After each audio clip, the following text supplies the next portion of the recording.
میں آپ اپنی ذات کے نشے سے چور ہوں، صحبا میرا سخن ہے میری روح کی کشید۔ اور آگے پھر آپ کہتے ہیں زخم گہرے کر رہی ہے ہر نئے مصرے کی کاٹ، زخم گہرے کر رہی ہے ہر نئے مصرے کی کاٹ، شعر کہنے سے بھی دل کا بوجھ کب ہلکا ہوا۔ اور غرور جہل سے دامن چھڑا لیا میں نے، غرور جہل سے دامن چھڑا لیا میں نے، تلاش علم میں پھرتا ہوں اب حقیرانہ، تلاش علم میں پھرتا ہوں اب حقیرانہ، دل و نگاہ کا افلاس ساتھ ہے صحبا، دل و نگاہ کا افلاس ساتھ ہے صحبا۔ جی یہ آواز آ رہی ہے؟ دل و نگاہ کا افلاس ساتھ ہے صحبا، کدھر چلے ہو پہن کر لباس امیرانہ۔ آپ کے زندگی کے 3 محور تھے بنیادی، تین میں، ایک عشق، ایک عورت، ایک کتاب اور پاکستان۔ عورت سے مراد آپ کو جنم دینے والی آپ کی والدہ، جس نے شوہر کی وفات کے بعد اپنی بیوگی اور تنگدستی کی حالت میں جو وقت گزارا، اور جب رشتہ داروں نے اور احباب نے جو آپ کے ساتھ برتاؤ کیا، وہ سلوک جو آپ نے دیکھا، اور اپنے 6 سالہ بیٹے کی اپنے بل پر انہوں نے اعلیٰ تعلیم و تربیت کی، اور وہ شاعر صحبا اختر جو تھے ان کو لقب ملا ہمارے پاکستان کا، ان کو شاعر پاکستان کا لقب ملا صحبا اختر صاحب کو۔ اور ماشاءاللہ انہوں نے خود اپنے بارے میں وہ کہتے ہیں، مجھے اپنی زندگی کی کوئی رات ایسی یاد نہیں جس میں میرے ساتھ کتاب نہ ہو۔ تو جن لوگوں نے کتاب سے دوستی رکھی تو یہ وہ ان کی کتاب سے دوستی کا عشق، اور آپ کا تیسرا عشق آپ کا پاکستان تھا، پاکستان سے آپ کی محبت، اس کے لیے آپ نے ملی نغمے لکھے اور آپ کے بے شمار نغمے بہت مشہور ہوئے۔ آپ 8ویں 9ویں جماعت کے طالب علم تھے جبھی آپ نے اسی وقت سے آپ نے جو ہے وہ پاکستان کے حوالے سے جو تھا وہ شعر کہنا شروع کر دیے تھے، اور اس کی محبت سے سرشار تھے۔ آپ کہتے ہیں میں کار فن میں تھا یکتائے فن مگر صحبا، میں کار فن میں تھا یکتائے فن مگر صحبا، مجھے تباہ کیا کاروبار دنیا نے۔ اور جی بھر کے داستان غم دل نہ لکھ سکا، جی بھر کے داستان غم دل نہ لکھ سکا، دشمن میرے قلم کا غم روزگار تھا۔ اور آپ صحبا اختر نے اپنی پہلی نظم 8ویں کلاس میں جب آپ تھے تو آپ نے اپنی پہلی نظم صبح کے عنوان سے لکھی، جو اپنے والد صاحب کو سنائی، اپنی والدہ کو سنائی۔ والد صاحب کو تو انتقال ہو چکا تھا، اپنی والدہ کو جب سنائی تو آپ کی والدہ بہت غمزدہ ہو گئی اس بات کو سن کر، کیونکہ انہیں اپنے ایک ایسے شوہر کے انتقال کا سارا منظر آنکھوں میں گھوم گیا کہ جن کو جو ایک معروف شاعر بھی تھے اور فنکار بھی تھے اور اتنے بڑے انسان تھے، لیکن ان کے ساتھ جو سلوک ہوا اور جو انہوں نے اس کی سزا بھگتی، وہ سارا منظر ان کی نظروں کے سامنے گزر گیا، تو وہ خوش نہ ہوئی اس بات پر، اور کہ ان کو کسی نے شاعر نہیں مانا اور تنگ کیا، بہت سارے مسائل کا ان کو شکار ہونا پڑا۔ تو انہوں نے، لیکن بہرحال وہ جو شاعر ہوتا ہے وہ پیدا ہوتا ہے اور وراثت میں سے شاعری ملتی ہے، اس کو کسی بھی طرح سے اسے دور نہیں رہ سکتا۔ تو اسی طرح سے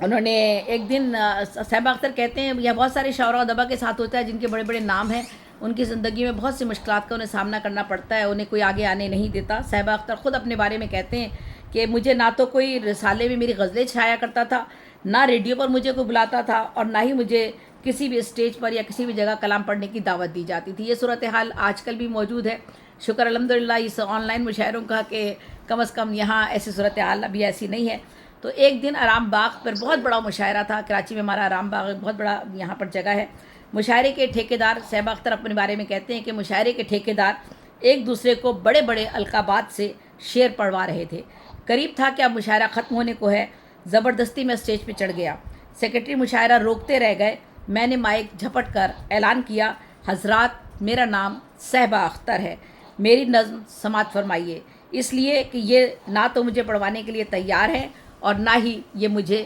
کبھی پڑھنے کا کوئی موقع مہیا کریں گے۔ آپ نے اپنے اشعار پڑھنے شروع کیے، آپ پر جب آپ نے الفاظ کہے، بہت لوگوں نے جملے کسے جو اسٹیج پہ بیٹھے ہوئے تھے، اور بہت ہی عجیب و غریب صورتحال ہوئی، لیکن آپ خاموش نہیں ہوئے، اپنی غزل کا آغاز کر دیا۔ مشاعرہ ختم ہوا تو تمام پنڈال تالیوں سے گونج اٹھا اور تمام مجمع جو تھا وہ کھڑا ہو گیا، اور ان کا جو استقبال کیا گیا وہ قابل داد و تحسین تھا، اور آپ کہتے ہیں کہ میری پہلی سرکشیدگی تھی کہ میں نے زبردستی اپنا حق چھین لیا تھا، اور آپ کہہ رہے ہیں بحر عالم برابر لکھ رہا ہوں، میں پیاسا ہوں سمندر لکھ رہا ہوں، ہر ایک طفل قلم یہ سوچتا ہے میں دنیا سے بہتر لکھ رہا ہوں، میں پتھروں کے حسن میں ڈوبا تو یہ کھلا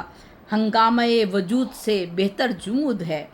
اور اسی طرح آپ نے آگے کہتے ہیں اس طرح گمنام رہ کر کر گئے کچھ لوگ کام، اس طرح گمنام رہ کر کر گئے کچھ لوگ کام، جس طرح بنیاد کا پتھر نظر آتا نہیں۔ اور پھر کہتے ہیں یا رب مجھے ملال ہے قحط الرجال کا، یا رب مجھے ملال ہے قحط الرجال کا،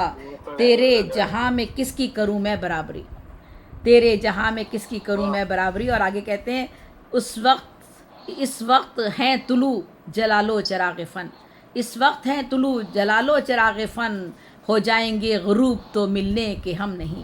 ہو جائیں گے غروب تو ملنے کے ہم نہیں۔ صحبہ اختر نے نظم نگاری میں بھی بہت بڑا مقام ان کا ہے اور بہت مرتبہ ہے۔ نظم نگاری مسلسل ریاضت اور مستقل مزاجی کی متقاضی ہوتی ہے، نظم لکھنا کوئی آسان کام نہیں ہے۔ شاعر جو ہے وہ غزل لکھنا زیادہ پسند کرتا ہے بنسبت نظم کے، اور لیکن نظم جو ہے اس کا ابلاغ اس کے ابلاغ کے لیے اور خیال کی جو اہمیت اور فکر ہوتی ہے وہ لوگوں تک پہنچانا، وہ آپ کے پورے سماج کی ایک عکاسی کر رہی ہوتی ہے، ایک تاریخ رقم کر رہی ہوتی ہے۔ اور آپ نے بے شمار نامور شعراء کے نام سنے ہیں جو آج مشہور ہیں، مولانا رومی کی بات کر لیں، فردوسی کی، جامی، حفیظ جلندری، غالب، اقبال،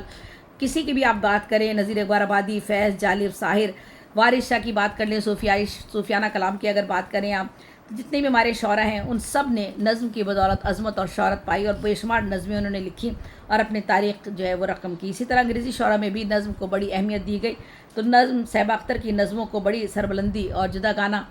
جو ہے وہ ان کو جداگانہ مقام حاصل ہوا۔ آپ کی بے شمار نظمیں ہیں، میں پڑھ تو نہیں سکتی، بہت لمبا مقالہ ہو جائے گا، مختصر کرتے ہوئے آگے بڑھتی ہوں۔ ایک دو جگہ آپ کہتے ہیں عزیزان وطن میں ایک دنیا گھوم آیا ہوں، عزیزان وطن میں ایک دنیا گھوم آیا ہوں، کہیں رویا کہیں نوئے بشر پر مسکرایا ہوں، مجھے پھولوں کی خواہش تھی مگر میں زخم لایا ہوں، میرا ہر زخم کہتا ہے وطن والوں کو سمجھا دو کہ پاکستان سے باہر ہمارا کچھ نہیں یارو، سرے مغرب بہت انسانیت پر بولنے والے، کہاں انصاف کا در غیر پر ہے کھولنے والے، یہ رنگت کی ترازو میں بشر کو تولنے والے۔ اور اس کو میں مختصر کر کے آگے بڑھتی ہوں۔ آپ نے رباعیات بھی کہی ہیں، اور آپ اس کے علاوہ آپ کہتے ہیں، مختصر کرتے ہوئے آگے بڑھتی ہوں، مقالہ تو طویل ہے میرا۔ آپ نے آپ کے بارے میں کہا جاتا ہے، مطلب جو آپ کی نظمیں ہیں ہم اگر پڑھیں انہیں تو اس میں جو موضوعات ہیں اس میں اقبال کی فکر بھی ہے، اور اس میں ڈرامائی طور پہ اقبال نے ڈرامائی طور پر نظمیں اپنی لکھی ہیں۔ صحبہ اختر کے ہاں ڈرامہ رنگ محل اور دوسرا ڈرامہ تاب و دوام، اور ایک مغربی ڈرامے سے بھی کچھ ماخوذ ان کی جو نظمیں ہیں وہ انہوں نے لکھی ہیں۔ صحبہ اختر کی کافی نظمیں ایسی ہیں جو جن کا اسلوب اور آہنگ جو ہے وہ بہت ہی خوبصورت اور بالکل منفرد انداز ہے ان کا۔ اور پھر آپ پر ایک ایسا وقت بھی آیا کہ جو آپ کے بدترین مخالفین تھے، ایک وقت تھا کہ کوئی آپ کو سننے کو تیار نہیں تھا، کسی مشاعرے میں بلانے کو تیار نہیں تھا، آپ کے اوپر جو ہے وہ طنز کیے جاتے تھے۔ پھر ایک وقت ایسا آیا کہ بدترین مخالفین، حریف اور جو دشمن تھے وہ ریڈیو پر صحبہ کے لکھے ہوئے غنائیے اور تحریریں پڑھنے پر مجبور ہو گئے۔ ماہی نور کا جو رسالہ تھا، جو ہمیشہ آپ کا کلام بغیر چھاپے شکریہ کے ساتھ واپس کر دیا کرتا تھا اور کہہ دیا کرتا تھا کہ یہ معیاری نہیں ہے، ہم نہیں چھاپیں گے، وہ ماہی نور ماہی نو بہت بڑا رسالہ تھا، اور پاکستان کے پھر ہر رسالے میں آپ کا کلام جو تھا باقاعدگی کے ساتھ شائع ہوتا رہا۔ تو آپ نے اپنے آپ کو منوایا، دوہے آپ نے لکھے، اور دوہے بھی ماشاءاللہ آپ نے جتنے بھی دوہے کی ہمارے پاس ماتریں ہیں ان سب میں دوہا چھند بھی آپ نے لکھا، اور آپ نے سرچی چھند دوہے بھی لکھے، اور مختلف ماتروں میں اور مختلف بحروں میں جو دوہے لکھے جاتے ہیں، ساٹھ چھند لکھا جاتا ہے، اس میں بھی آپ نے دوہے لکھے۔ آپ کہتے ہیں تیرے من کی سچائی کے کون لگائے دام، تیرے من کی سچائی کے کون لگائے دام، لنکا میں سب 52 گز کے راون سب کا نام، لنکا میں سب 52 گز کے راون سب کا نام۔ اور صحبہ اختر نے جو ہے وہ میں آخر میں پڑھتی ہوں کیونکہ اتنا وقت نہیں ہے آگے گفتگو کرنے کا۔ آپ کو جو ہے وہ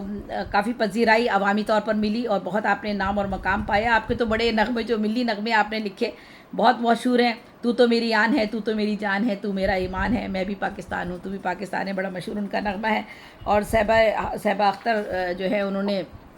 ان کی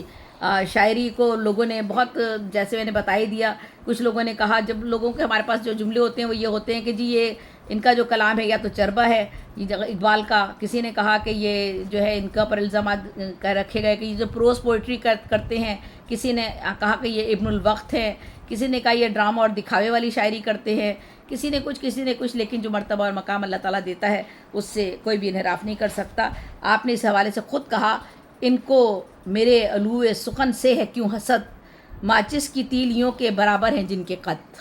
ان کو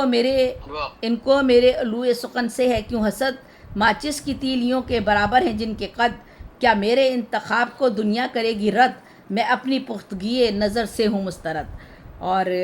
بس یہاں میں اینڈ کر رہی ہوں۔ آپ کی زندگی میں بہت سارے آپ نے مسائل کا سامنا کیا، آپ کی مایوسیاں اور محرومیاں زندگی میں بچپن سے ہی آپ کی زندگی میں آ گئی تھیں۔ آپ کی ایک بہن روشن تھی جو 9 سال کی تھی، انتہائی خوبصورت اور بڑے لمبے ان کے بال، اور بہت ہی پیاری سی بچی تھی وہ، لیکن اسے بخار چڑھا اور سرسام ہوا۔ سر پر برف کی پٹیاں رکھنے کے لیے ایک آنا نہیں تھا، ایک آنے کی برف آتی تھی اس زمانے میں، ایک آنا نہیں تھا کہ برف خریدی جا سکتی اور اس کے سر پر برف رکھی جا سکتی اور اس کا بخار اتر جاتا۔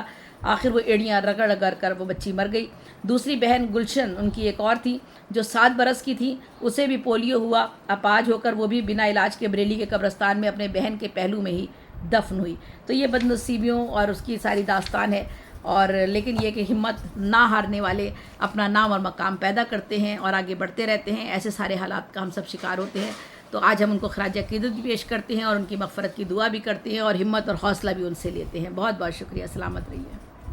ماشاء اللہ، بہت خوب، زبردست۔ بہت شکریہ زیبی صاحبہ۔ میں تو یہ چاہوں گا کہ کلام بھی اپنا پیش کر ہی دیں۔ اختر بھائی میں آخر میں پڑھ لوں گی، اب میں کافی دیر تک میں نے وقت لے لیا، میں بیٹھی ہوں آپ لوگوں کے ساتھ، میں آخر میں پڑھوں گی جی۔ اچھا ٹھیک، ماشاء اللہ۔ اور ابھی جناب محترمہ زیب النساء زیبی صاحبہ سے سن رہے تھے، صاحبہ اختر صاحب سے متعلق بہت جامع اور قیمتی مقالہ سن رہے تھے۔ اور یہ بتا دوں کہ صاحبہ اختر صاحب کا بہت ہی معروف شعر کہ یہ اتفاق ہے سب راہ کی مسافر کے، چلے کسی کے لیے جا ملے کسی کے ساتھ، اور ہر ایک طفل